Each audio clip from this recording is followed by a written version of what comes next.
Здравствуйте, мои дорогие зрители!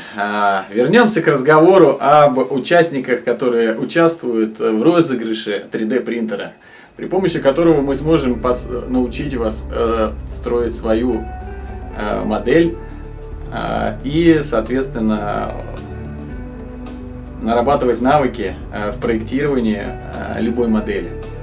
Вот. Вопрос. Внимание, вопрос.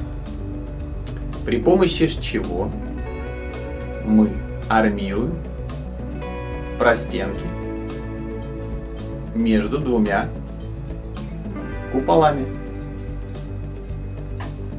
Вопрос несложный. Вопрос освещался несколько раз в роликах, видеороликах. Ищите ответ. Удачи!